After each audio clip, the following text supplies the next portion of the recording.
예, 어렸을 적 얘기부터 제가 한다고 그랬잖아요. 저기 있는 친구 정도 나이대부터 이제 들어가야 될 것 같긴 한데, 어렸을 때, 제가 생각보다 나이가 많습니다. 많아서, 제가 어렸을 때 더듬어 보면, 초등학생 때 이런 거 봤어요. 저기 왼쪽엔 스타워즈라는 당연히 영화죠. 이건 뭐 너무나 오래된 클래식이 된 영화인데, 물론 당시에 이 영화가 개봉한 건 아니고, 이제 TV에 무슨 뭐 주말의 명화 뭐 이런 거 그런 데서 나오는 걸 봤는데, 어린 아이인 저가 너무나 이게 완전 꽂힌 거죠. 이 영화에 완전히 꽂혀서 거의 한 꽤 오래 갔던 것 같아요. 이 판타지가 머릿속에서. 그래서 그런 게 아마 분명히 여러분들도 모두 다 그럴 텐데, 어렸을 때 자기 자신한테 그게 뭐 심성에 영향을 미쳤든 아니면 뭐 어떤 거에 대한 열정에 대한 것이든 이게 분명히 있거든요. 어렸을 때의 기억 같은 게. 저도 이거 있었던 것 같아요. 왜 이게 좋았냐면, 우리가 사는 세상은 뭐 보는 게 다였을 거 아니에요? 어린아이가 자랄 때. 근데 이 영화가 주는 거는 광활한 어떤 그런 느낌? 너무나 넓구나, 이 세상이. 약간 그런 거에 대한 경외심 같은 걸 줬던 것 같아요, 제 생각에. 어린아이지만. 그래서 감동을 받았던 것 같고. 그리고, 이 책도 어렸을 때 우리 집에 있었어요, 이 책이. 있었는데, 이게 코스모스라는 책인데, 지금도 스테디셀러가 돼서 여전히 뭐 청소년 뭐 권장도서 뭐 아니면 뭐 이런 게 많이 나오는 책인데, 이런 책이 있었거든요. 제가 인터넷 찾아보니까 이렇게 생긴 책이 있더라고요. 약간 비슷했던 것 같아요. 이게 옛날 책. 코스모스라는 책. 지은이가 칼 사강이라고 되어 있는데, 요즘 말로 칼 세이건이라는 분인데, 밑에 있는 분. 그 당시에 이 책을 읽었을 때, 또 TV에서 다큐멘터리 방영이 있었는데, 코스모스라는 다큐멘터리 있었어요, 똑같이. 지은이가 진행하는 그런 다큐멘터리인데, 여러 회차로 되어 있는 건데, 이것도 뭐 다큐멘터리계의 고전으로 남아있는 거죠. 근데 이것도 엄청 재밌게 봤거든요. 근데 이분이 이 책의 저자인지를 그때는 연결을 못 시켰는데, 하여튼 초등학교 뭐 한 2학년? 뭐 이럴 때였던 것 같은데, 이 다큐멘터리 내용 사실 이해가 잘 안 됐겠죠. 이해가 잘 안 됐는데, 그래도 엄청 이게 언제 하는 거지? 이게 어느 날 뭐 몇 시 하는 거지? 계속 이렇게 신경 쓰면서 봤던 기억이 있어요. 비슷해요. 저 영화에서 느꼈던 것처럼 뭔가 광활한 거 느낌? 그리고 내가 이 세상에 되게 먼지 같은 존재구나 이런 거 좀 느꼈던 것 같고, 그리고 이 코스모스라는 이 다큐멘터리 그리고 저 책에서는 이 스타워즈라는 것이 공간의 광활함을 느끼게 했다 그러면 코스모스라는 시리즈에서는 뭐 시간의 광활함 같은 거 좀 느꼈던 것 같아요. 그러니까 내가 사는 시간이 뭐 초등학생이 그런 생각을 했겠냐 싶지만, 여러분들 잘 생각해보면 그거 있었습니다. 사실 내 개인적인 생각은 머리가 이제 커가고 세상을 계속 이렇게 좀 알아가는 나이에 죽음이라는 걸 깨닫게 되는 시기가 있었을 거거든요. 물론 초등학생이면 아직 살 날이 창창하지만, 그래도 뭐가 문제냐면 그게 유한하다는 거거든요. 이게 계속하지 않고 어느 날 이제 끝나는 삶이라는 거죠. 근데 우주의 나이가 140억 년이고 지구가 45억 년인데, 내가 아무리 많이 살아도 100살까지 살아도 그 시간의 길이에 비하면 내가 사는 시간이 얼마나 짧아요. 사실 이게 찰나에 가깝죠. 반짝하는 불꽃처럼. 그래서 그때 또 약간 두려움도 있고 약간 경외심도 있고 약간 그런 느낌 좀 받았고, 그리고 약간 좀 우울한 느낌도 좀 있었던 것 같아요. 죽으면 어떻게 되는 거지? 약간 이런 생각. 죽으면 내가 눈을 감고 있는 거랑 비슷한가? 아니 그건 아닌 것 같은데, 눈을 감고 있는 것보다 더 깜깜한 느낌일 것 같은데, 뭐 이런 거 생각했던 것 같아요 이때. 네. 굉장히 이게 철학적이고 그런 아이였네요. 네. 근데 이거 여러분들 중에도 이런 생각하는 분들이 분명히 있을 거예요. 있었는데 좀 망각하고 있는 경우가 있어요. 내가 어렸을 때 뭔 생각했는지에 대해서 대부분 잊어버린 경우들이 있거든요. 그래서 그렇지 저는 있다고 봅니다. 근데 이제 학교로 가고 뭐 중학교, 고등학교로 가면서 이제 바쁘게 살기 시작하죠. 그리고 해야 될 일들이 많고, 당장 이제 뭐 10억 년, 5억 년은 고사하고 지금 당장 1년, 1년 살면서 뭐 고기만 보고 사는 거죠, 그죠?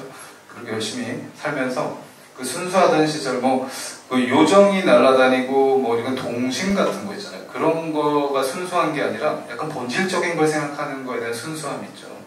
그런 것이 좀 사라지게 되죠. 사실 궁금함 같은 호기심 같은 게. 네, 그래서 이제 암흑의 시대로 들어가게 되는데, 이거 아직까지는 암흑의 시대가 아니에요. 그 초등학교 고학년으로 가면 이제 TV에서 이런 만화 영화를 하게 되는데, 이거 보시니까 이렇게 이 중에서도 이거 아시는 분 있을 것 같은데, 저 어렸을 때 이런 거 봤어요. 대충 제가 어느 시대 사람인지 대충 알 것 같은데, 왼쪽은 그랜다이저라고 하는 만화 영화, 누구시죠? 그랜다이저 아시네요. 오른쪽은 뭔가요? 네. 랄라랄라. 네? 메칸도. 그래서, 이런 만화 영화 보고 자랐던 것 같거든요. 그랜다이저가 더 옛날 거고, 아톰 좀 애매해요. 약간 아톰이 그랜다이저보다 더 옛날 것 같기도 한데, 근데 이 메칸도는 거의 약간 뒤예요. 이게 다 일본 만화 영화죠. 일본 만화 영화고, 좀 거대 로봇 같은 거 많이 나오고, 사실 우리나라에서 그 뒤에 만들어지는 뭐 태권브이든 뭐든 전부 다 약간 일본에서 만든 저 스타일을 이제 좀 카피한 거죠. 카피해서 만드는 스타일을 한 건데, 그 일본이 당시에 문화를 주도하고 있었기 때문에 완전 일본의 전성기 시대죠. 그래서 이런 문화 같은 거, 요즘 뭐 한류 뭐 이러는데, 사실 제 생각해도 어렸을 때 80년대, 90년대까지도 일본이 약간 넘사벽 같은 느낌이었어요. 그 문화, 뭐 경제 그런 건 모르겠고, 그 문화적인 면에서 굉장히 좀 엄접할 수 없는, 우리나라에서 만드는 컨텐츠하고 비교가 안 되는 그런 게 있었고, 그다음에 음악도 좀 이렇게 들었던 것 같은데, 그것도 마찬가지로 완전히 달랐거든요. 근데 지금 중국에서 한한령 내려가지고 우리나라 컨텐츠 공식적으로 이렇게 못 들어가잖아요. 그거랑 비슷하게 당시에 일본 컨텐츠가 이렇게 법으로 금지돼 있었어요. 미국으로는. 근데 다 이제 어둠의 루트로 이제 다 들어가서 듣긴 하죠. 근데 분명히 그때 그런 상황이었어요. 요즘 자라나는 친구들은 일본이나 뭐 이런 존재에 대해서 뭐 그냥 이웃국가 정도로 생각하겠지만, 당시에는 우리나라하고 일본은 격차가 되게 심해가지고, 그랬던 시절인데, 그 얘기가 중요한 건 아니고, 하여튼 이런 걸 보면서 뭘 느꼈냐면, 당시에 초등학생한테 뭐 장래희망이 뭐냐, 그래서 이렇게 뭐 써내는 것도 있고 그런 거 있을 때는 저는 과학자라고 했어요. 왜냐면 이런 컨텐츠도 영향을 준 거죠. 항상 보면 저렇게 가운 입고 있는 과학자가 등장하거든요. 저런 만화 영화에서. 이런 옷을 만든 과학자인데, 그 과학자에서 뭘 느꼈냐면, 물론 엄청나게 똑똑한 것도 있지만 그 권력 있잖아요. 엄청난. 아니, 그 로봇을 만들어서 지구를 지킨다는데 그만한 권력이 어디 있습니까? 대통령이 중요한 게 아니고 그 지구를 지키는 사람의 권력은 도대체 무엇인가? 그래서 그런 것도 좀 매료를 시켰죠. 코스모스 보면서도 과학자 되고 싶었다고 했지만, 이때도 당시에 만화 영화에 등장하는 과학자들은 굉장히 캐릭터가 입체적이지 못했어요. 평면적이라서 착한 과학자, 그리고 사악한 과학자, 이 두 가지가 있었고, 둘 다 똑똑하긴 한데, 똑똑한 과학자는 착한 과학자는 왜 이렇게 착한지도 모르겠어요. 그냥 착해요. 정의롭고. 그리고 사악한 과학자는 이유를 조금은 알겠는데, 지구를 정복해서 자기 마음대로 하겠다는 거죠. 아니면 지구를 파괴하겠다, 뭐 이런 건데, 무슨 분노가 있길래 저렇게 파괴를까지를 해서 하는지는 나도 잘 모르겠었는데, 쳐들어가지고 보통 나오는 게, 쳐들어와서 자원을 뺏겠다. 그 지구의 자원을 수탈하겠다 해가지고 그런 컨셉들이 좀 있었죠. 물이든 뭐든. 근데 그러려면은 굳이 그 정도의 문명이 있는데 다 쓸어버리고 자원을 가져가진 않을 것 같거든요. 더 좋은, 그리고 훨씬 에너지가 덜 드는 방법이 있을 것 같거든요. 그걸 다 모조리 죽여서 그 리스크를 감수하면서 하지 말고 트레이드를 하면 될 거 아니에요, 그 자원을. 그래서 아무튼 그런 건 이제 고민할 건 없고, 하여튼 과학자가 되겠다. 난 커서. 그런 생각을 했죠. 그리고 이제 중학생 가면서 이제 점점 머리가 커지기 시작하는데, 중학교 가니까 갑자기 이제 암흑의 시대가 되는데, 제가 접하는 과학은 이런 거였던 것 같아요. 중학교 때부터. 풀려고 하지 마세요. 풀려고 하지 말고, 머리가 딱딱 아프죠. 그리고 중고등학생들 이런 거 보면 특히 과학 문제는 하여튼 이거를 중고등학생들 지겹도록 풀게 되는데, 제가 원래 그 젊은 시절의 대부분을 IT 업종, 그 중에 게임 업종이 있었어요. 게임 개발하는 쪽에. 그래서 오랫동안 그 일을 하다가, 원래 전공 과학이긴 했어요. 정확히는 생물. 그러다가 지금으로부터 한 10년 전에 그 고등학교 교사로 갑자기 일하게 됐거든요. 그래서 고등학교 교사로 쭉 일하다 보니까 이런 걸 다시 보게 됐어요. 수업도 물론 하고 시험 문제도 만들어야 되고. 근데 제가 어렸을 때 했던 거랑 똑같아요, 솔직히. 달라진 게 없어요. 비슷해요. 배운 것도 비슷하고 문제풀이 방식도 비슷하고, 그리고 대학 좋은 데 가기 위해서 과열되는 것도 똑같고 경쟁 치열하고 뭐 이런 상황이 있더라고요. 그리고 짧은 시간 안에 배워야 될 게 너무 많고요. 일단 과목이 너무 많고, 그리고 생물이라는 과목 안에도 배워야 될 내용이 너무너무 많죠. 그래서 굉장히 모든 걸 압축시켜 놨는데, 그래서 이런 시험 문제를 풀게 되는데, 시험 문제를 좀 이렇게 자세히 이렇게 뜯어보면 특별한 건 없어요. 그 지식적인 부분들이 배우는 게 있잖아요. 그거를 어떻게 잘 엮어서 이렇게 통합시켜 놓고 문제를 그러면 어떻게 합리적으로 도출하는가를 이제 테스트하는 건데요. 그러니까 여기 어떤 과학에 대한 통찰이라든가 과학에 흥미를 일으키는 내용은 사실 전혀 없어요. 전혀 없고, 이런 문제는 일종의 IQ 테스트랑 비슷해요. IQ 테스트. IQ 테스트랑 사실상 비슷하고, 이제 많은 학습을 많이 하다 보면 암기가 되잖아요. 그래서 암기와 IQ 테스트가 결합하는 방식이라고 보면 될 수 있고, 이 문제를 풀면서 너무 성취감을 이렇게 얻고 너무 즐겁고 막 도전감을 갖고 이런 사람은 없을 거예요.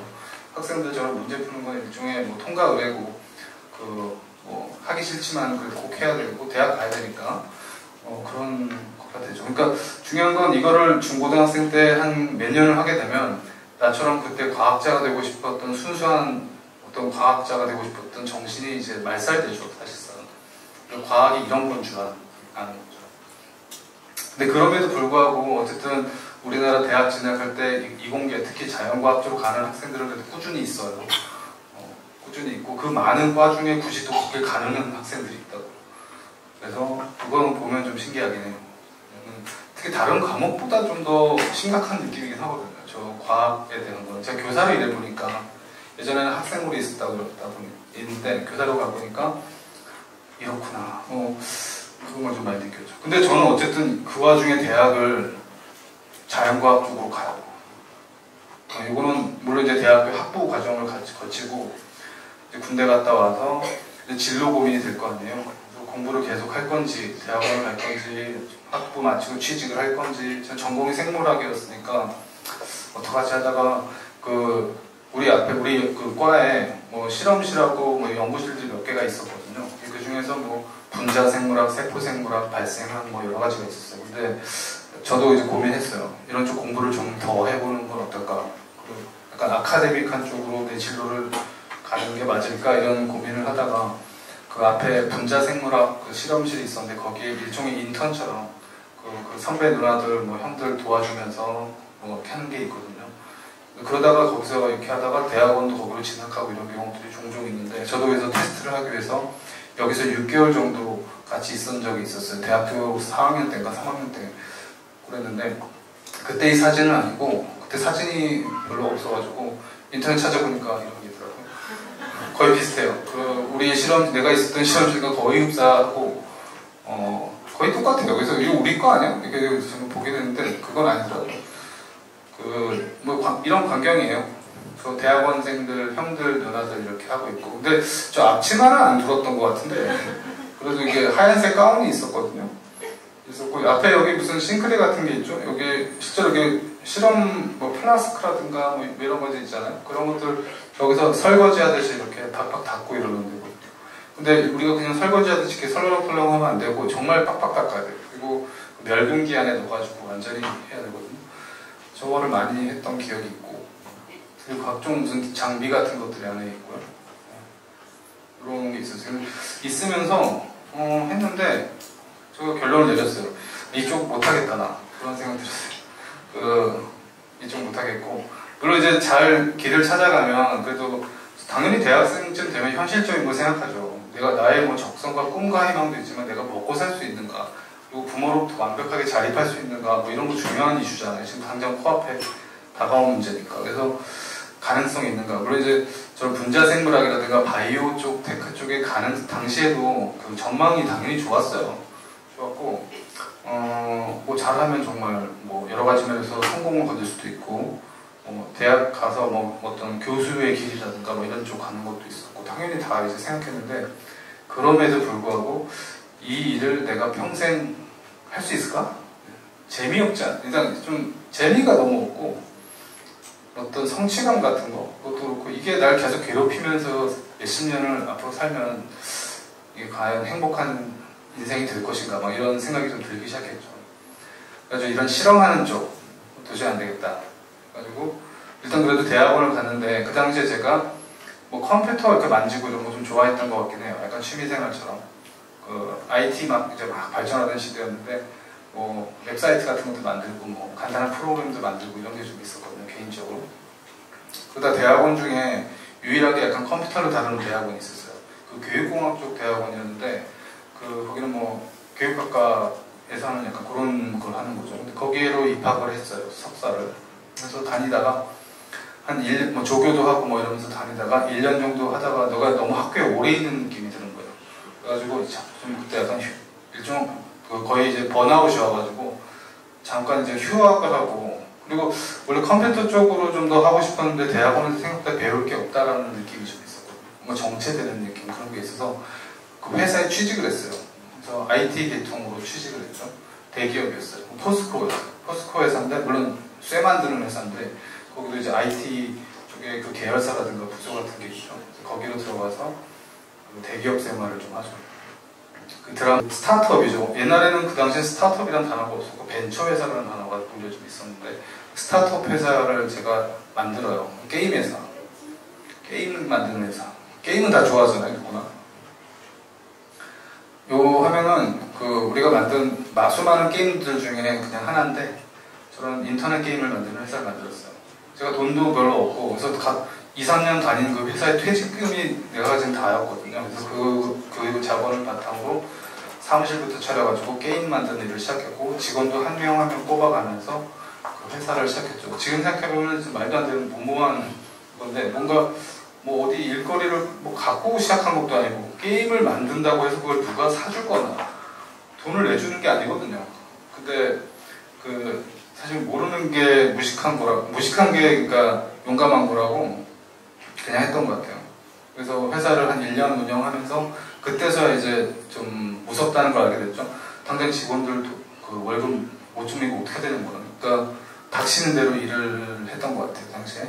게임 쭉 만들다가 매년 차쯤 되니까 이제 게임 종수도 좀 많이 쌓이고 조금 이제 규모가 있는 게임을 만들기 시작했는데, 그 중에 하나가 이 마법학교 시리즈라고 있었어요. 이것도 마법학교 뭐 아스티넬이라는 게임이 있었고 아르피아 뭐 이런 게임이 있었거든요.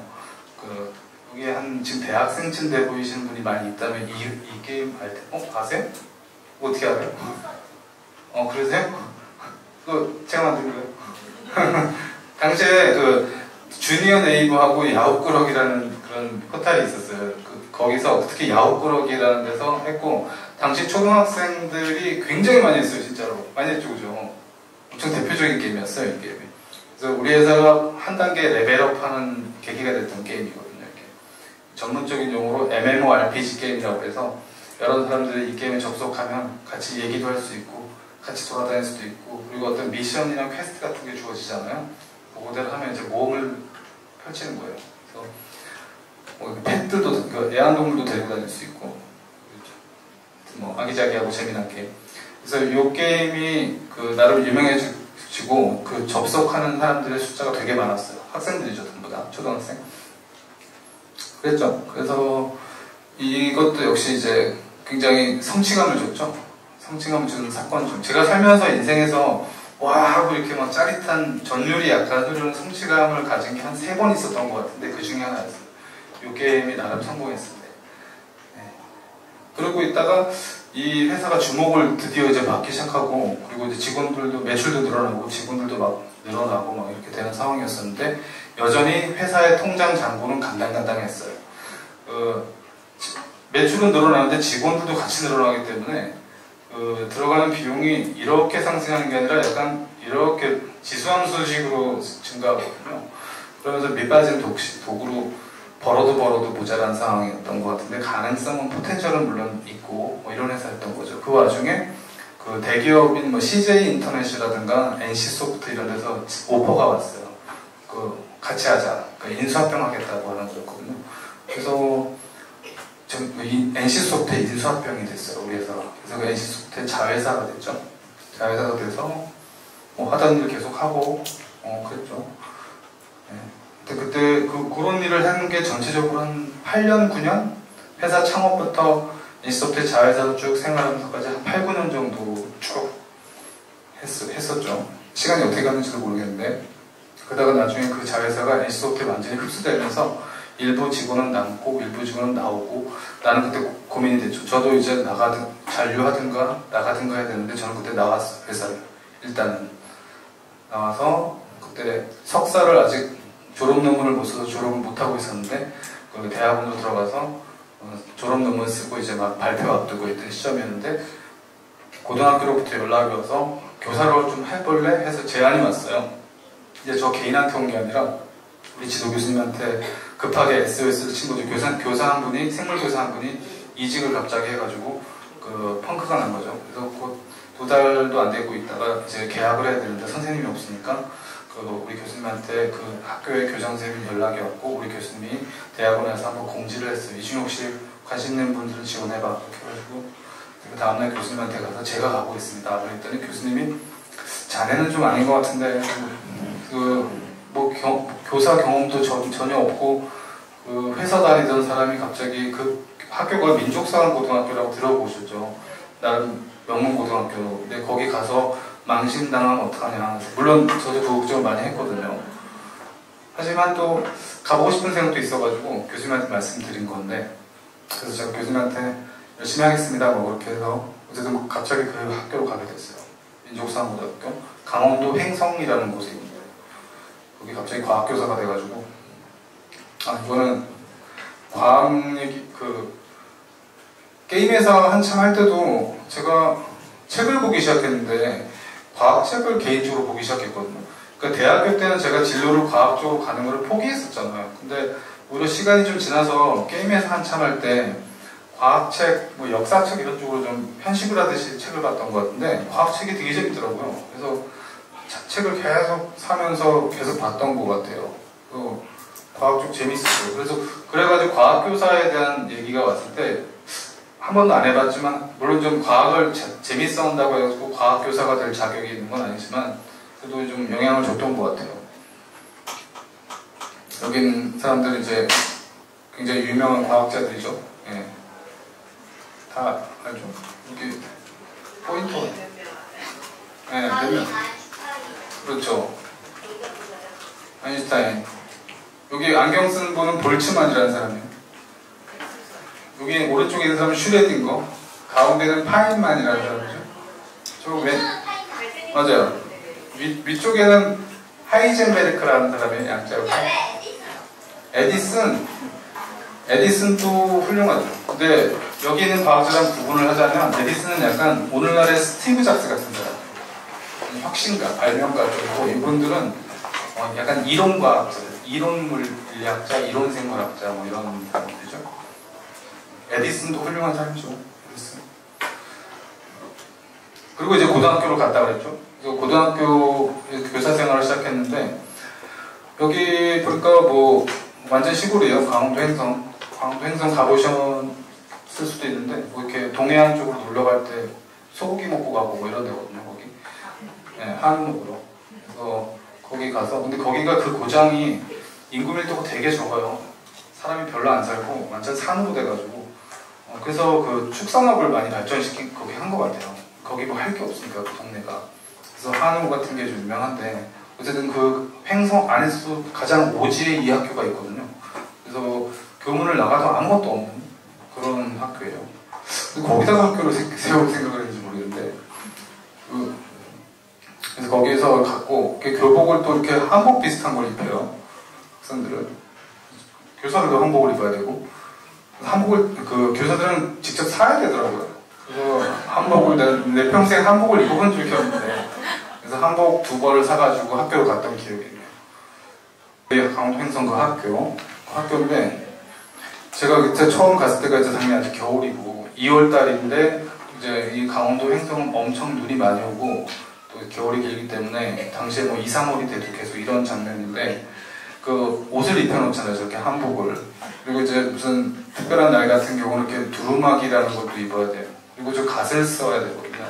그래서 저렇게 입으니까 완전 저승사자라고 할 수가 있는데 나도 스스로 좀 웃겨서 건물들도 저렇게 약간 현대식이긴 한데 저렇게 기와지붕으로 되어 있는 게 많거든요. 그래서 무슨 구한말 시대도 아니고 도대체 뭔지 스스로 좀 재밌어서 사진 찍고 그리고 이게 사진 포즈도 이건 그려도 좀 얌전하게 한 거고 이렇게 뭐 홍길동 전우치 흉내내는 거 있잖아요. 이렇게 점프해가지고 막 이런 거. 그래서 그런 거 찍어서 그 SNS에 올리고 그래서 너무 웃겨가지고 그 교장 선생님이 다음날 불렀어요. 그거 보셨나봐요. 그래가지고 선생님이 이러면 안 된다. 학생들이 다 볼 수 있는데 이러면 안 된다. 그래가지고 그 게시물 다 내렸던 기억이 있어요. 학교가 보수적이에요. 그리고 저기 왼쪽에 그림은 뭐냐면 그 제가 갑자기 뭐 여러 가지 업무를 맡게 되는데 그 특별활동 뭐 이런 거에서 그 야구부를 저보고 하라고 그러더라고요. 거기 야구장이 있어요. 그래서 그 야구부 일주일에 한 번씩 하는데 거기 야구부 감독이 있어요. 제가 그리고 뭐 야구를 뭐 좋아하지만 그렇게 뭐 조예가 있는 것도 아니고 근데 뭐 그 감독이 됐는데 그래서 재밌었던 것 같아요. 학생들이랑 그 매주 이렇게 야구 같이 했거든요. 그래서 거기서 제 이메일 보낼 때 밑에 하단에 뭐 이렇게 그림 같은 거 내 시그니처 같은 거 이렇게 넣을 수 있잖아요. 그래서 제가 요거 나는 이제 학교에서 야구 감독이니까 야구공 들고 있는 저거 해가지고 제가 썼거든요. 되게 철부지 같은 행동이었죠. 어떤 선생님들 보면서 뭐야 뭐 이랬을 것 같아요. 거기 분위기상. 그리고 거기 제가 쓰는 교실은 화이트보드가 이렇게 좀 많았어요. 그 앞에뿐만 아니라 그 사방으로 화이트보드가 좀 많았는데 여기가 뭐 예상되듯이 그 낙서판이 되죠. 뭐 학생들이 왔을 때 계속 낙서를 해요. 낙서를 하고 뭐 저런 거 그려놓으면 옆에 또 어떤 다른 친구가 또 뭐 그리고 이렇게 계속 의미 없는 낙서 같은 거 하는데 근데 낙서가 좀 가끔 재밌어서 저는 이렇게 막 지우지 않고 꽉 차기까지 좀 놔두고 했었거든요.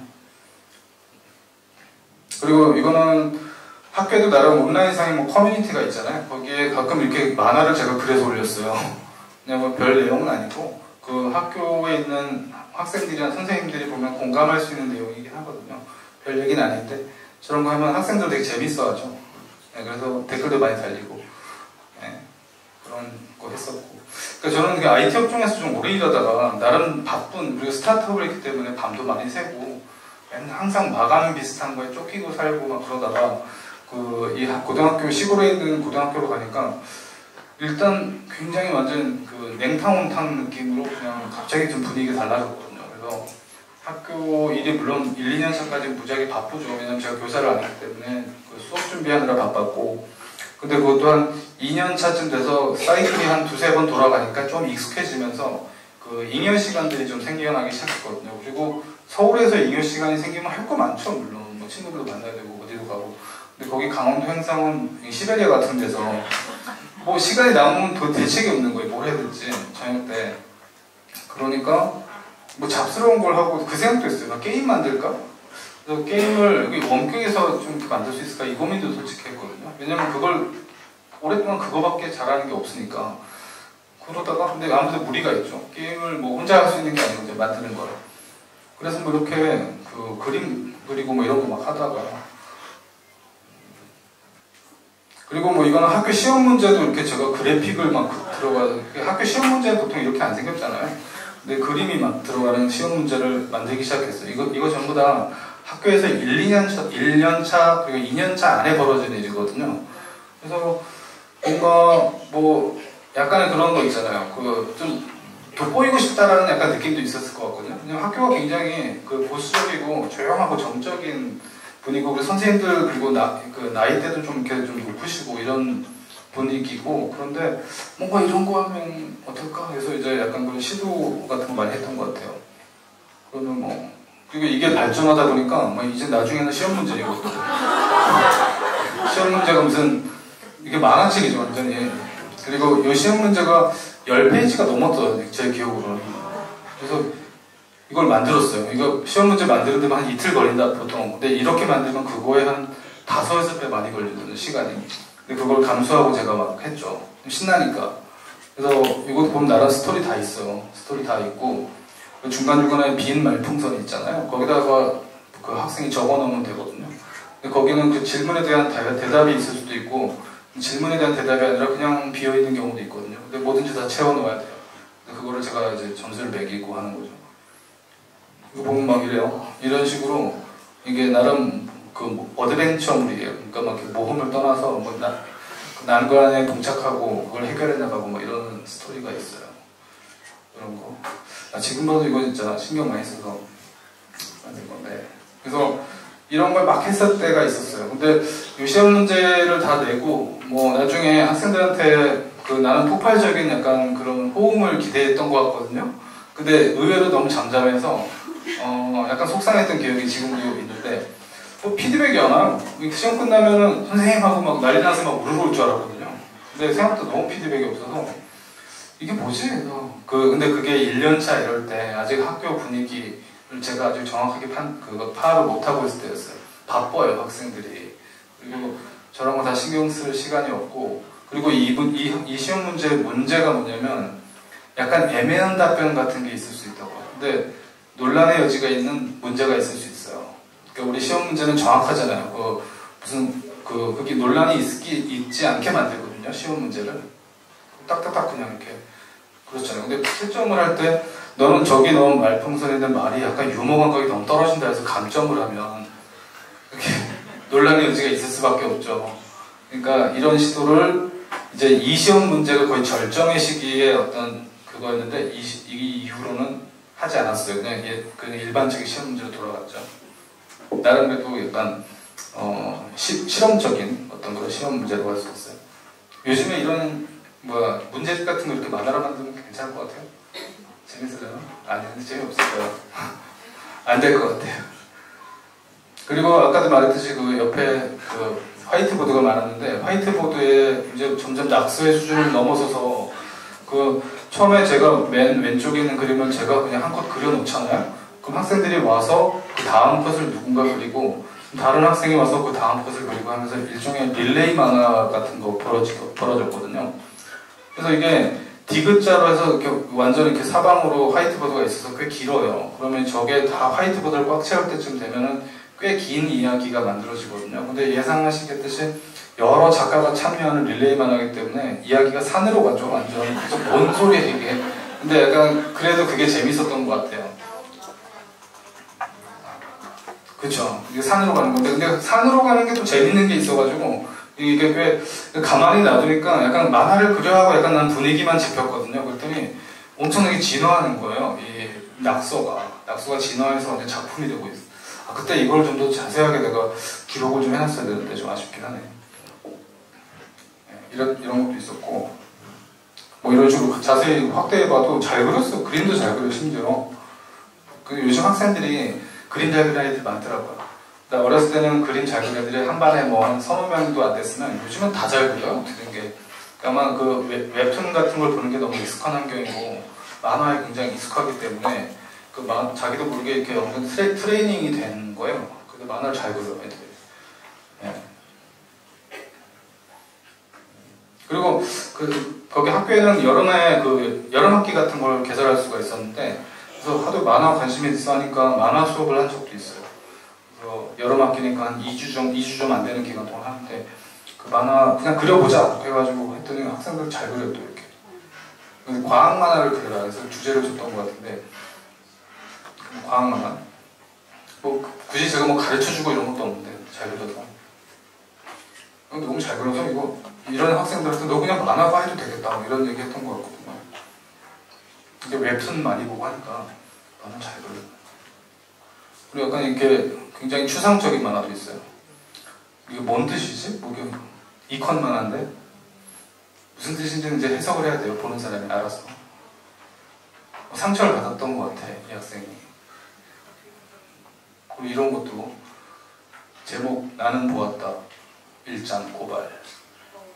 이거 아마 쓱 보면 아마 누가 치팅한 것 같아. 컨닝, 치팅. 그거 본 것 같아. 고발이라고 그래가지고 이런 있었고. 이거 한 컷으로 된 만화인데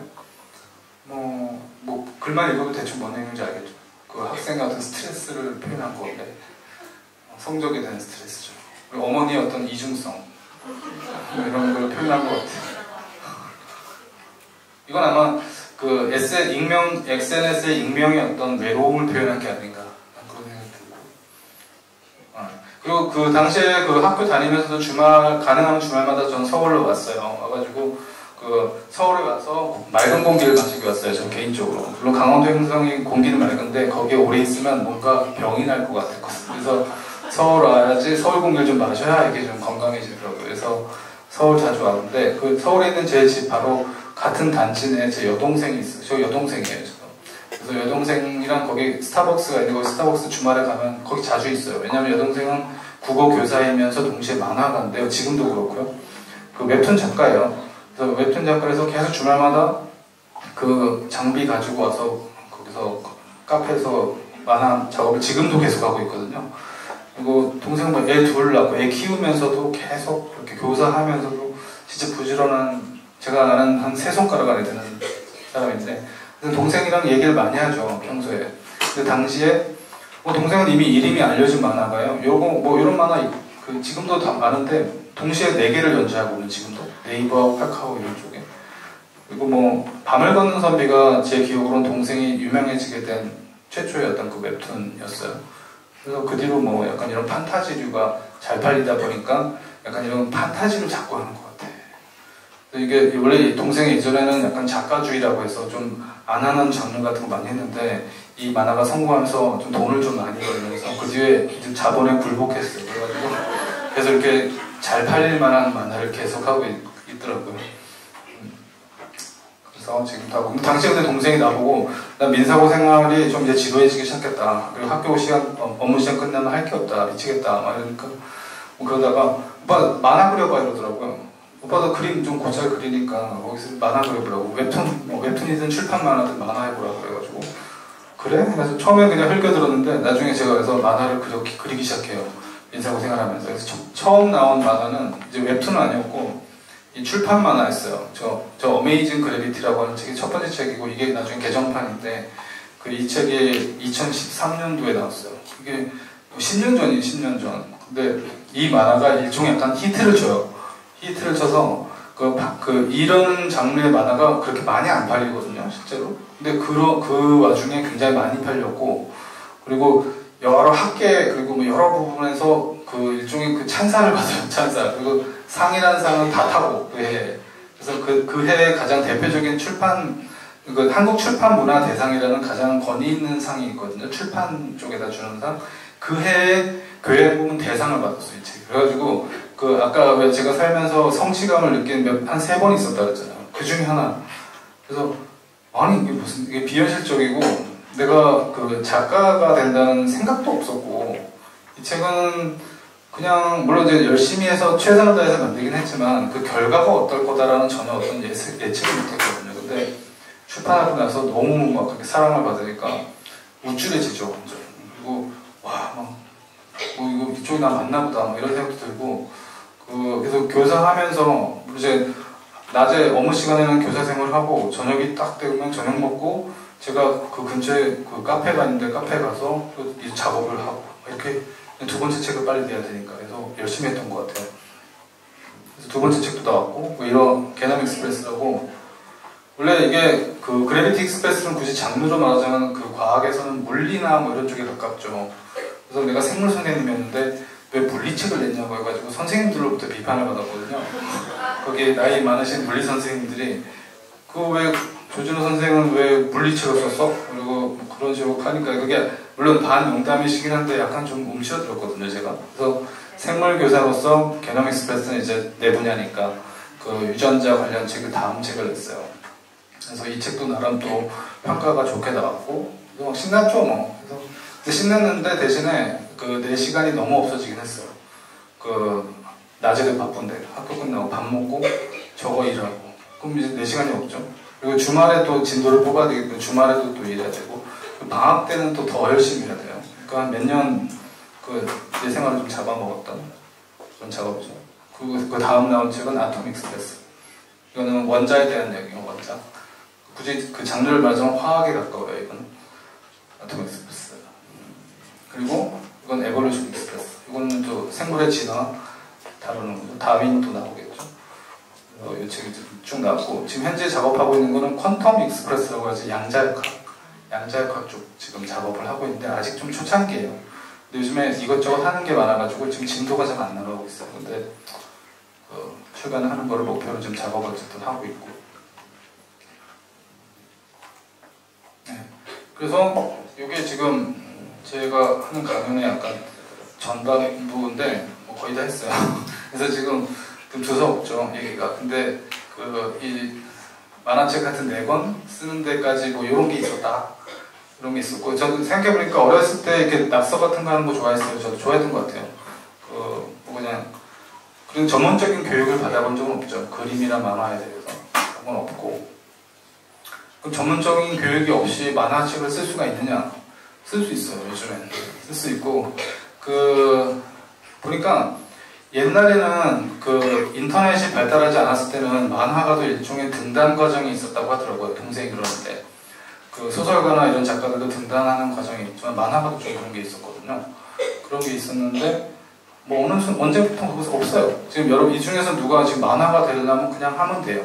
요즘 같아서는. 그리고 예전에는 출판물로 형태로만 만화가 나왔기 때문에 그 종류가 한정적이었죠. 그리고 출판되는 가지수도 한정적이기 때문에 뭔가 거기서 일단 걸러져서 허들을 넘어야 되거든요. 근데 요즘에는 만화가 숫자가 얼마인지 모르겠는데 무지하게 많을걸요, 지금.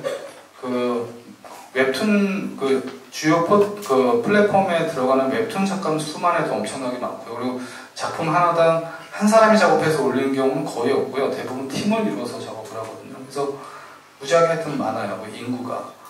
플랫폼 노동자라고 요즘에 그러는데, 그분들이 지금 약간 일은 고대돼요. 보니까 매주 소화해야 되는 양이 많아서 엄청나게 고생하면서 하고 있긴 하거든요. 동생도 그 중에 한 명이고. 근데 하여튼 그쪽에 많고, 그리고 특별히 어떤 등단 과정이 없어요. 그래서 거기서 난 이런 만화를 하고 싶다고 해서 일종의 제안서하고 샘플 같은 걸 작업을 해서 네이버든 카카오든 그 외 여러 플랫폼에다가 제안서를 올리게 돼 있거든요. 그럼 거기서 그거를 오케이 하면 이제 연재가 되는 방식이에요.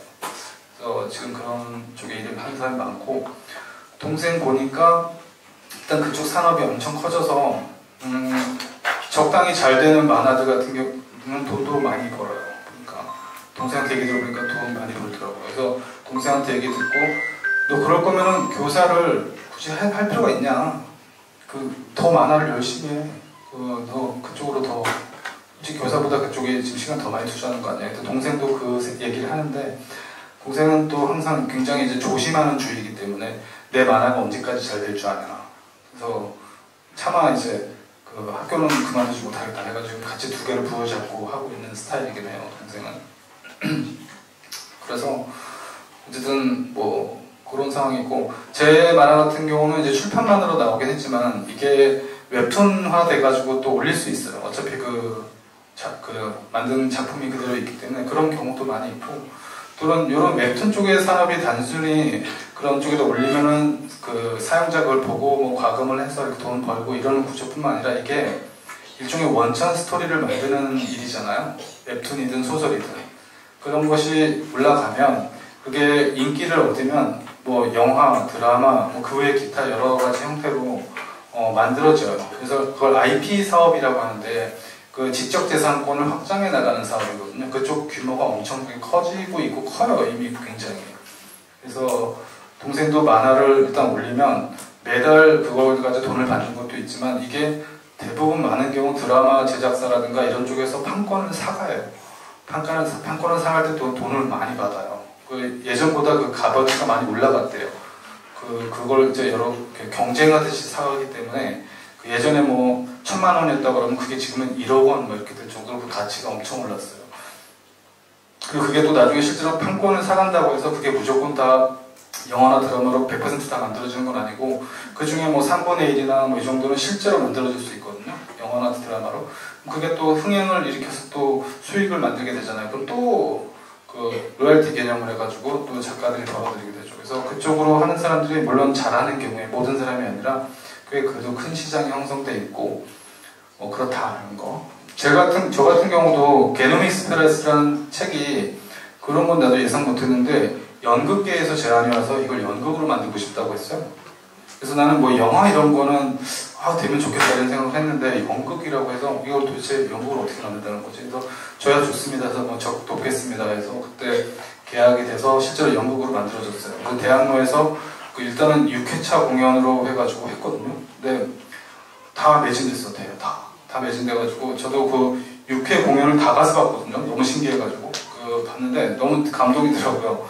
되게 잘 만들었더라고요. 각색하시는 분이 정말 훌륭하신 분인 것 같아요. 너무 대단하셔서 그 연극 보는데 그 연극이라는 게 매력이 있더라고요. 그게 저도 가끔 연극을 보긴 했지만 실제로 제가 원작자잖아요. 원작을 바탕으로 한 제 연극이죠. 어떻게 보면 그래서 그게 공연된 거 보니까 너무 신기하고 그리고 연극 자체가 그 연극을 만드는 과정도 제가 계속 봤는데 그거 대단하더라고요. 그리고 굉장한 하여튼 열정이 있는 분이시고 다들 굉장한 전문가들이더라고요. 그래서 그 무대 만드는 것도 그렇고 모든 게 약간 토탈 패키지 같은 종합 세트, 진짜 여러 가지 예술 분야가 다 들어가는 거고 그리고 그게 실시간으로 나오다 보니까 긴장이 되더라고요. 제가 원작자로서 실수하는 거 아니야? 근데 굉장히 전문 프로들의 뭔가 다른 게 그 공연하기 전날 마지막 연습하는 것까지 봤는데 마지막 연습에서도 실수가 많았거든요. 이거 내일 어떻게 하려고 그러는 거지 그랬는데 막상 무대에서 공연하니까 완벽하게 하더라고요. 굉장히 좀 신기했고 하여튼 뭐 그런 것들 그리고 뭐 그런 식으로 이제 사업이 확장되죠. 그게 되게 이런 일을 하는 사람으로서 굉장히 좀 재밌고 좋은 것 같아요. 그리고 제가 오늘 하고자 하는 이게 일종의 컨텐츠 만드는 쪽인데 스토리가 있는 컨텐츠 그런 쪽인데 이런 게 우리가 옛날에 만화다 뭐 이러면은 저도 이제 어렸을 때 만화 가게에 가가지고 많이 봤거든요. 만화 가게 만화책 많이 봤고 뭐 지금도 가끔 웹툰도 보곤 하는데 그게 뭔가 만화다 하면 전형적인 어떤 그 소재들이 좀 있어요. 근데 요즘에 그게 엄청 많이 늘어나고 있어요. 그 영역이. 그리고 일종의 순수 만화 말고 교양 만화라고 해야 되나? 그런 쪽의 분야가 있는데 어떤 분은 의사 선생님인데 의사 선생님의 얘기를 웹툰으로 만들어가지고 나중에 드라마도 만들어진 거 있거든요. 그래서 그런 것도 있고요. 어떤 분은 변호사인데 변호사 얘기 웹툰으로 만들어가지고 그것도 실제로 나중에 또 드라마가 만들어지는 경우도 있고요. 별의별 분야가 다 있어요. 그런데 그런 거는 일반 순수 만화가가 만들기 어려운 만화거든요. 그 일을 직접 하지 않는 이상 그런 얘기가 나올 수가 없어요. 어떤 경찰관이 만드는 만화도 봤어요. 자기 경찰관인데 경찰의 얘기를 그냥 진솔하게 만화를 하는 거 재밌어요. 근데 그거 일반 순수 만화가들은 할 수가 없어요. 취재를 열심히 한다고 해도 그 정도 수준으로 만들 수가 없거든요. 그래서 그런 식으로 만화가 실제로 다양하게 만들어지고 있어요. 굉장히. 그래서 그게 또 요즘에 그런 영화라든가 드라마 또는 그런 식의 어떤 회차가 여러 개 있는 그런 콘텐츠 쪽에서 주제를 찾아서 굉장히 열심히 노력하거든요. 근데 뭔가 그 기준에 하도 이제 울거먹어가지고 우리가 드라마라든가 이런 배경이라든가 이런 것들이 이제 좀 식상할 만한도 하거든요. 근데 그거를 이제 신선하게 채워주는 쪽에 약간 좀 다양한 영역에서 만들어지는 만화가 그걸 많이 채워줘요. 실제로 드라마 제작사에서 그런 걸 엄청 찾아다녀요. 근데 만화가 요즘에는 네이버 카카오에만 있는 게 아니라 인스타그램에도 만화 같은 거 올리거든요. 근데 그것도 엄청나게 다양한 것들 많아요. 그래서 저도 한번 해봤었는데 그거 재미삼아 작년부터 인스타그램에 기로남이라고 검색해 보시면 기로에 선 남자를 줄여가지고 기로남이거든요. 근데 기로남 검색해 보면 저도 한번 해봤는데 팔로워가 많이 늘진 않더라고요. 제 약간 일기장 같은 건데 하여튼 그런 식의 플랫폼도 있고 하여튼 만화 쪽에 시장이 많이 커졌다. 그리고 이제 조금밖에 없네요. 근데 후반부에 있는 거는 약간 구체적인 얘기인데 되게 빠르게 넘겨볼게요. 이건 무슨 내용들이냐면 제가 만화 작업을 그래도 몇 년 하면서 약간 스스로 배운 것들이거든요. 이 중에서 만화를 그리고 싶다, 만화를 만들고 싶다고 했을 때 조금 참고가 될 수는 있을 것 같은데 만화를 가르치는 아마 학원도 있을 거예요. 우리나라 사교육은 모든 분야 다 있으니까 당연히 있긴 할 거예요. 근데 난 약간 의구심이 들어요. 거기에 학원에서 뭘 가르치는 거지 도대체? 약간 그 생각이 좀 들거든요. 그냥 만화는 굉장히 어떤 정석의 어떤 그게 있는 게 아니고요. 그 작가마다 다 다양할 수가 있어요. 그리고 그거대로 그냥 가거든요. 작가의 어떤 개성이라든가 이런 것에 따라서 만화가 만들어지기 때문에 어떤 정석의 어떤 그런 게 있을 수가 없거든요. 근데 이것 또한 지금부터 소개하는 것도 어떤 정석이라기보다는 그냥 제 스타일이라고 할 수 있는 것들이에요. 만화를 만들기까지 뭐 이런 게 필요하다. 시간도 필요하고 갑자기 내가 오늘부터 만화를 그려야지 해서 만화가 절대 나오지 않거든요. 그래서 어떤 시간이 필요하다는 거고 저는 그 과학을 주제로 한 만화이기 때문에 그리고 독자들도 대부분 어른들이 많더라고요. 저는 학생들이 좀 많이 봤으면 좋겠는데 제 만화를 거의 어른들이 많이 보더라고요. 그리고 남자들이 많아요. 40대 이상의 남자들이 제 주요 고객층이라서 약간 그렇게 되더라고요. 그래서 저 같은 경우는 이렇게 뭐 내용을 굉장히 치밀하게 작업해야 되기 때문에 목차 만드는데 시간을 많이 할애해요. 근데 목차를 만들고 이렇게 굉장히 구체적인 목차를 만들면 어떤 느낌이 이제 빠지게 되냐면 한 반은 한 것 같거든요. 느낌상 이거대로 이제 차근차근 만들면 끝날 것 같은 느낌이 빠지는데 제 경험상으로는 여기까지 했으면 어디까지 하는 거냐면 거의 제로라고 할 수 있어요. 그 실제로 만들면서부터 이제 진짜로 진도가 나간다고 보거든요. 그래서 글이 다 써지면 만화기 때문에 이렇게 콘티를 만든다고 하는데 콘티를 작업해야 돼요. 그래서 저렇게 칸을 만들고 칸에 어떤 내용이 들어가는지가 이렇게 다 입력이 돼 있죠. 그리고 저 칸에 어떤 그림이 있어야 되냐는 걸 이렇게 뭐 연습장 같은 데다가 이렇게 그려놔요. 왜냐면 그림을 다 암기할 수가 없어요. 다 까먹어요. 그래서 이렇게 연습장에다가 그냥 러프하게 그려서 만드는 작업을 하죠. 그리고 2단계가 제일 중요한 것 같아요. 제 생각에. 2단계가 굉장히 가장 중요한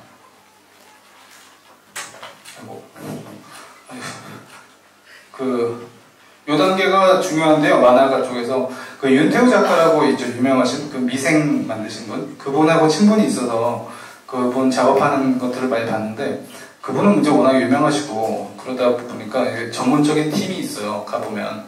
그래서 그 뭐 다 분업화돼 있어요. 뭐 캐릭터 작화 작업하는 사람, 배경 작화, 뭐 채색, 그리고 뭐 스토리도 누가 만드는 분이 있고 그래서 있고 그럼 도대체 윤태우 작가님은 뭐 하세요?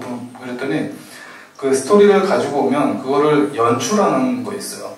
그러니까 이 콘티를 만드는 거를 윤태우 작가님이 하더라고요. 그러니까 그걸 따다닥 해가지고 연출하는 거죠. 그리고 그림도 이 정도로 자세하게 그리지도 않고요. 거의 뭐 짝대기로 이렇게 딱 그리는 거죠. 이렇게. 그래서 그 팀에다가 딱 던지면 그 팀에서 우리가 아는 그런 멋진 만화로 만들어 주더라고요. 그게 공장처럼 돌아가는 거. 엄청 부럽더라고요. 저는 혼자 다 하는데 그걸 저 같은 경우는 이제 그렇게 공장처럼 돌아가는 시스템이 아니기 때문에 혼자 작업하는 약간 가내수공업 같은 집에서 이렇게 고된 노동 그 콘티가 만들어지면 저렇게 계속 다 한 땀 한 땀 그려야 되는 거죠. 예, 그래서 이거는 왜 고글을 쓰고 있는지는 굳이 생각하지 마시고 이제 가끔 이렇게 찍어서 SNS 올리면 그 좋아요를 받으면서 좀 힘을 받습니다. 그래서 저런 식의 근데 이렇게 원래 작업하는 환경이 어두우면 안 돼요. 어두우면 눈 다 버려요. 그래서 원래 환하게 켜고 하거든요. 그리고 이제 사진 찍어야 되니까 어둡게. 그리고 뭐 이렇게 이게 초창기 그림 스타일인데 약간 지금 보면 조악한 느낌이긴 한데 저는 그림이 아직 그때 자신이 없어가지고 이렇게 밑에다 이렇게 러프하게 그려요 먼저. 그다음에 그 포토샵에다 레이어를 하나 더 올려서 이렇게 선을 좀 그나마 깔끔하게 좀 이렇게 선을 딴다고 표현하면 이렇게 그리거든요. 그리고 밑에 있는 선을 지우고 그리고 이제 위에 이렇게 색칠을 하면 이렇게 뭐 만화같이 되죠? 네. 근데 이런 작업할 때 어려운 게 이게 과학사 만화기 때문에 저는 배경이 들어가는데 예전 이 배경이 지금 1900년대 초에 뭐 스위스에 뭐 어디 있다 뭐 이러면 머릿속에 1900년대 초에 스위스 이미지가 있어요? 있을 리가 없잖아요. 그러니까 그래도 구글이 있어서 다행이에요. 옛날 만화가도 도대체 어떻게 작업을 했는지 모르겠는데 구글에서 엄청 찾아야 돼요. 근데 저 찾는 스킬도 느려요 나중에. 그러면 이건 좋겠다 하면 그런 것들을 이제 참고를 하거든요.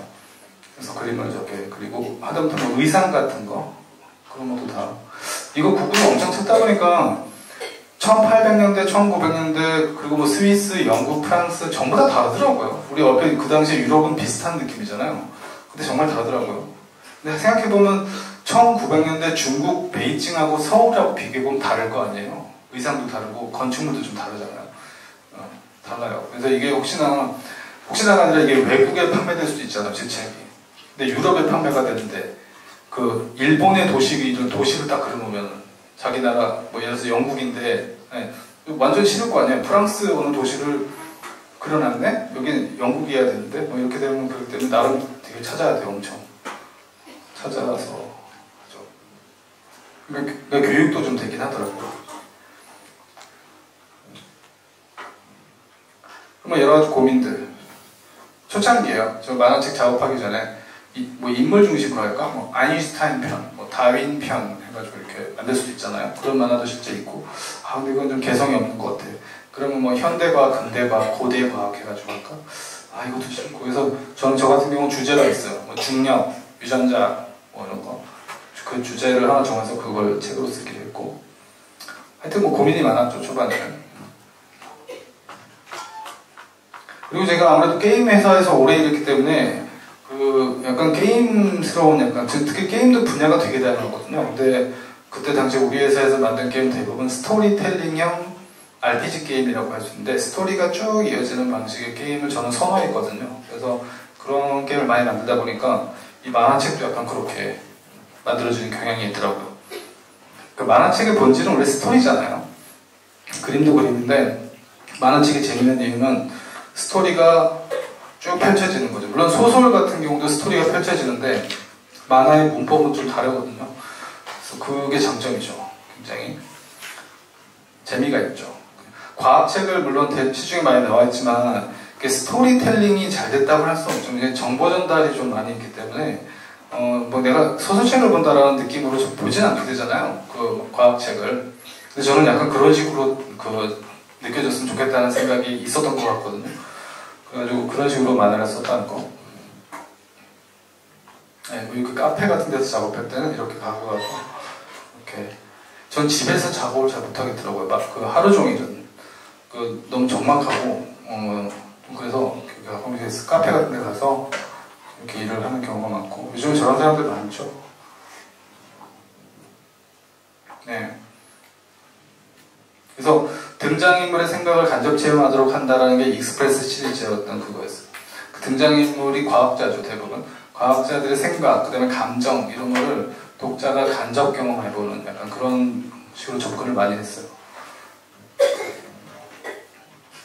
이런 건 이제 너무 디테일한 얘기인데 만화 작업을 할 때 너무 내용으로 꽉 차져 있으면 되게 지쳐요. 우리 영화 같은 거 볼 때도 어떤 영화 2시간 보고 나는데 굉장히 지치는 경우가 있죠. 왜 그러냐면 그런 경우에 뭐냐면 여백이 없는 경우거든요. 그냥 계속 있으니까 나중에 이게 막 지치게 되는 거죠. 그래서 그 밸런스를 잘 맞춰야 되더라고요. 약간 쉬는 타임이 있어요, 살짝. 중간중간에.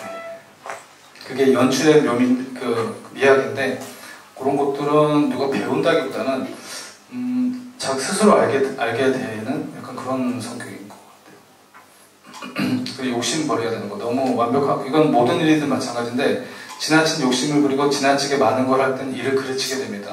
그래서 핵심이 되는 것들을 해서 빨리 하는 게 중요해요, 생각보다. 그러니까 엄청나게 공을 들여서 2년을 걸릴 일을 하지 말고 저 같은 경우는 핵심적인 것만 해가지고 1년에 끝나는 프로젝트를 하는 게 좋은 것 같거든요. 그런 식으로 접근하는 게 좋죠. 밸런스 조절 같은 경우는 게임 작업을 할 때 많이 나오는 건데 우리가 게임을 만들면 다 만들어면 이제 사실 이제 서비스 바로 하면 될 것 같거든요. 근데 그게 아니라 거의 제작한 기간에 준할 만큼 테스트 기간이 실제로 많이 있어요. 그 테스트를 물론 이제 개발자 쪽에서 하는 테스트가 있고 사내 테스트가 있고 그다음에 나중에 오픈 베타 베타 테스트 해가지고 외부로 내보내서 테스트하는 것까지 하면 되게 길거든요. 근데 그 테스트를 통해서 뭘 알고 싶은 거냐면 뭐 난이도라든가 흥미도가 계속 유지되는가 뭐 이런 것들을 다 보게 되죠. 특히 난이도 같은 거. 게임이 재밌으려면 너무 어려워서도 안 되고 너무 쉬워서도 안 되거든요. 그 적절한 그게 있어요. 긴장감이 유지되는 게 있는데.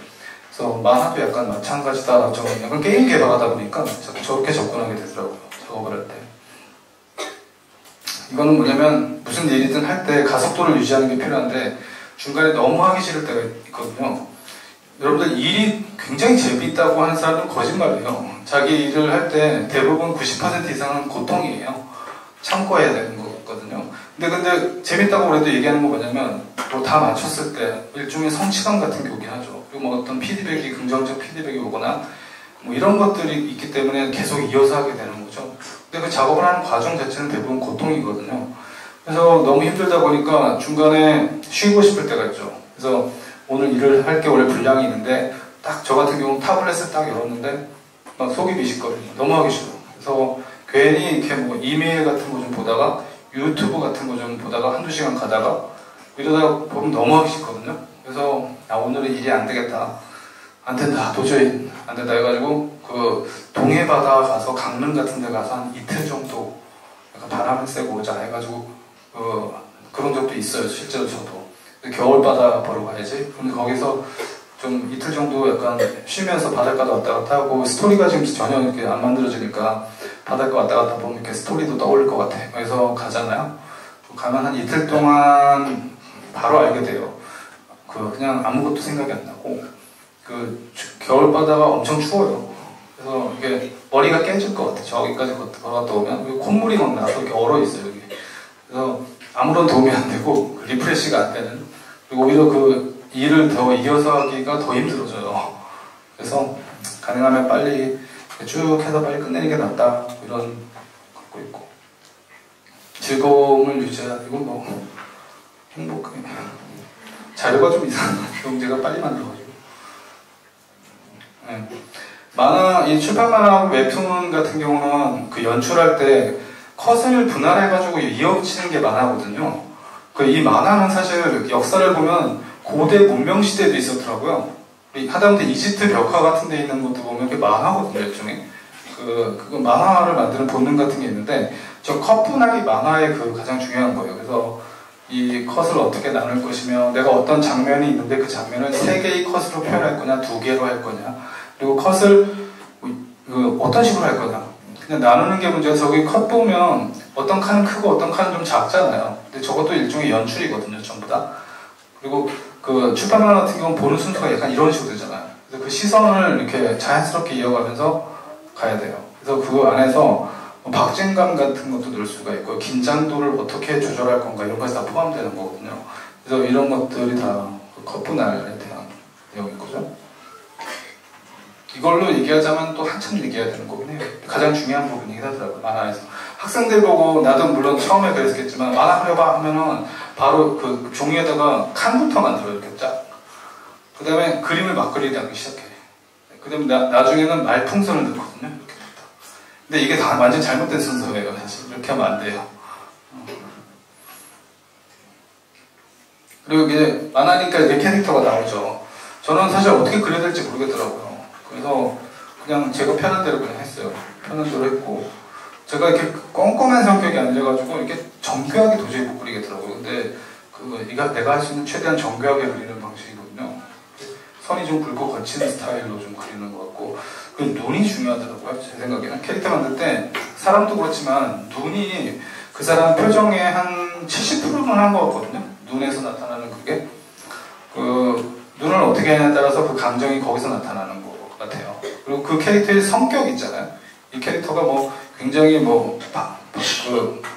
강하고 세고 아니면 이렇게 진취적이고 이런 사람이면 거기에 맞는 그 표정이 있어야 되는데 눈 요 근처에서 나타나거든요. 그리고 저 사람은 되게 온순하고 약간 바보 같고 약간 이랬을 때도 마찬가지고.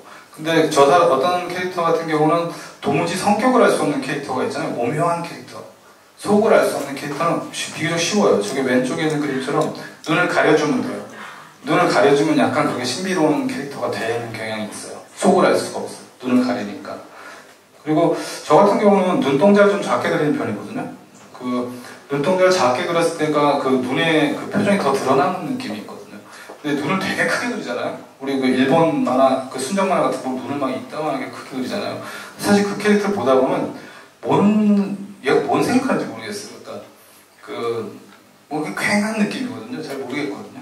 그래서 저는 눈동자 작게 그리면 그 눈썹과 눈 모양으로 저 사람에게 지금 상태 감정을 쉽게 표현할 수 있는 쉬운 방법이에요. 이렇게. 출판 만화 같은 경우는 어느 한쪽에 이렇게 몰리면 안 되고 이 한 페이지 안에서 이게 균형이 있어야 되거든요. 한쪽으로 몰리면 안 돼요. 그래서 그런 것도 좀 고려해서 만들어야 된다는 거. 그리고 그 한 페이지 안에서 이렇게 원거리 샷이라고 해야 될까? 그럼 멀리서 찍은 앵글이 필요하거든요. 너무 가까운 컷만 계속 이어지면 도대체 어디로 스토리가 가는지 좀 헷갈리게 되는 경향이 있더라고요. 그래서 이렇게 좀 멀리 있는 것이 가끔 필요하다는 거. 뭐 이런 게 소소한 내용들이. 말풍선 되게 중요해요. 말풍선을 맨 마지막에 작업하는 경향인데 그렇게 하면 절대 안 되고, 말풍선도 여기 있는 그림의 일부라고 보면 돼요. 일부예요. 말풍선을 위한 공간이 할애가 돼 있어야 돼요. 그리고 말풍선을 보는 순서가 있잖아요. 이렇게 흘러가는데 어디 말풍선부터 먼저 봐야 되지 헷갈리면 안 되거든요. 그래서 그런 것도 고려해야 되고, 말풍선의 모양, 그 다음에 말풍선 안에 들어간 텍스트의 크기, 폰트, 뭐 종류 이런 것들도 다 고려하면서 해야 된다는 거. 그리고 캐릭터가 저는 되게 힘들었던 게 그 책 하나에 등장하는 캐릭터가 너무 많거든요. 이걸 사실 좀 줄이고 싶은데 어쩔 수가 없는데, 여러분들 뭐 소설책 보다 보면 근데 만화는 좀 장점이 캐릭터가 바로 나오잖아요. 이렇게 그 모습으로 나오니까 그래도 구분하기 좀 좋은 편이긴 하거든요. 저는 항상 소설책 볼 때마다 되게 헷갈리는 게, 등장인물이 한 6, 7명만 넘어가도 누가 누군지 헷갈려가지고 초반에 한 3분의 1까지는 되게 헷갈리면서 보거든요. 이게 저거 얘인가? 순철이라는 애가? 그래서 계속 학습의 시간이 좀 필요하거든요. 그게 캐릭터 너무 많으면 그렇게 되는데, 만화는 그래도 뭐 한 10대 명까지는 견딜 수 있어요. 왜냐면 그 그림으로 나오기 때문에 그래도 좀 쉬운 편이죠. 그리고 비슷하게 생기거나 비슷한 성격이 있는 캐릭터가 동시에 있어서는 절대 안 돼요. 다 달라야 돼요. 다 달라야 되고, 그 다음에 그 이상적인 캐릭터가 있을 수 있잖아요. 그 정의롭고 착하고 똑똑하고 절대 뭐 배신을 하지 않고 뭐 이런 캐릭터는 완전히 최악의 캐릭터예요. 그 스토리를 만들 때는 절대 있어서는 안 돼요. 그 주인공조차 부족함이 있고 사악한 면이 있고 뭔가가 불완전해야 돼요. 그리고 순탄하게 가는 캐릭터가 절대 있어서는 안 돼요. 누구나 다 어려움이 있어야 되거든요. 그게 원칙이더라고요. 이거 픽사 있잖아요. 픽사 애니메이션 그쪽에도 무슨 뭐 어디서 봤는데 그 캐릭터 만드는 원칙 중에 하나더라고요. 그게 절대 그런 평범한 캐릭터가 있어서는 안 된다는 거예요. 근데 마찬가지예요. 다 이렇게 만들어줘야 돼요. 근데 우리 인간사 실제로 과학사에 있었던 과학자들도 그렇고 우리 그 주변들도 보면 그런 드라마에서 나오는 그 이상적인 착한 며느리 같은 사람이 있나요? 난 못 본 것 같거든요. 자세히 보면 다 문제가 있거든요. 제가 봤을 때 누구나 다. 이게 현실이 그렇잖아요. 가끔 근데 그 말도 안 되는 캐릭터가 있죠. 실제로. 제가 그 기억으로는 그런 착하고 평범한 캐릭터가 전체적으로 보면 가장 사악한 인물이 되는 경향이 있거든요. 주변한테 민폐를 엄청 끼치면서 그냥 안 그래도 사악한 사람을 더 사악하게 만들고 주변에 약간 그런 경향이 좀 있죠. 한국 아침 드라마 보면 약간 그런 캐릭터들이 있는데 요즘은 좀 없는 것 같아요. 그래도 그런. 예, 그래서 얘기가 끝나가는데요. 이건 참 제 그건데 그 만화책을 쓸 때 스토리 만들잖아요. 근데 가끔 내가 생각해도 되게 멋진 장면들이 있거든요. 그리고 그 멋진 장면 한 2-3가지가 되게 중요해요. 그래서 그거에 마지막에 있든지 중간에 있든지 간에 굉장히 중요한 역할을 하는데 그거를 발설하지 않는 게 좋아요. 일단 개인적인 그거예요. 이게 항상 그런 건 아니고 가장 가까운 예를 들어서 제 동생한테 내가 마지막을 이렇게 하려고 해서 이렇게 얘기하잖아요. 그러면 갑자기 그게 매력도가 확 떨어져요. 나만 알고 있어야 돼요. 그거를. 책으로 실제로 나오기 전까지는 그걸 발설하지 않는 게 중요하다라는 거예요. 누구한테도 얘기해서는 안 돼요. 네? 네. 아까 그 곡을 쓴 거랑 같은 맥락인데 가끔 이렇게 해가지고 네. 당연히 예 그렇죠. 헬멧을 쓰고 작업을 할 이유는 없죠. 근데 이게 작업을 하다 보면 저는 혼자 일을 잘한다고 생각하던 사람이었거든요. 혼자서 이렇게 뭐 오랫동안 꼼지락하면서 이렇게 잘한다고 생각했는데 만화 작업을 하다 보니까 특히 저희 책 같은 경우는 약간 일종의 장편 만화거든요. 페이지 수도 굉장히 많고 이걸 만들려면 아무리 빨리 해도 1년 이상 걸려요. 1년 반 막 이렇게 걸리는데 이걸 하다 보니까 너무 좀이 쑤시더라고요. 이게 삭막해지는 느낌? 나중에 이게 정신이. 그래서 SNS가 가끔 도움이 될 때가 있었어요. 저 같은 경우는. 그래서 올리고 해서 약간 좀 발악을 하는 거죠. 일종의. 아까도 말했듯이 이렇게 어둡게 하고 있으면 안 됩니다. 밝게. 그리고 건강에 안 좋을 것 같아요. 되게 전자파 많이 받는 거 싫어하는데 저 타블렛의 특성상 이게 껴안고 작업할 수밖에 없거든요. 가깝게. 그러면 이제 전자파도 직방으로 많이 받을 거고, 그다음에 이게 너무 눈이 안 좋아질 거예요. 너무 화면을 그냥 정면으로 보고 있으니까 눈이 많이 버려지는 느낌이 좀 있고, 예, 안 좋을 것 같습니다. 그리고 자세도 이상적인 자세가 잘 안 나와요. 약간 이렇게 꾸부정하게 될 수밖에 없거든요. 이렇게. 그래서 누구는 이렇게 앉아서 안 하고 이렇게 세워놓고 아예 서서 이렇게 일하는 사람도 있거든요. 서서. 근데 그것도 좀 약간 이상한 것 같고, 하여튼 그렇습니다.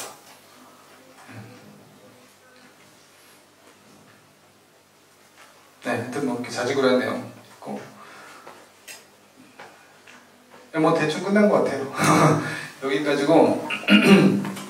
네, 하여튼 이런 쪽 컨텐츠 만드는 쪽의 일을 지금 하고 있고, 사실 이전에 게임 회사 할 때도 비슷한 것 같아요. 사람마다 어떻게 보면은 뭔가 할 때 즐거움을 느끼는 게 다 다르잖아요. 근데 저 같은 경우는 아마 어렸을 때도 좀 그랬고, 만들고 그리고 이런 거 되게 좋아했던 것 같거든요. 그래서 나중에 커서도 그렇게 뭐 만들고 그리고 이런 걸 하고 있는 거예요. 지금 하고 있고, 그런 걸 하는 게 좀 재미있고, 그리고 스스로 그게 남들보다는 조금 잘하는 것 같다, 약간 이런 것도 좀 있고, 그래서 그런 쪽에 일에 흥미가 있고, 예전에 게임에서 할 때도 처음엔 저 혼자 시작했고, 뭐 한두 명 동료가 있을 때는 제가 주도적으로 다 했는데, 나중에 직원이 한 40명까지 갔거든요, 그 회사가.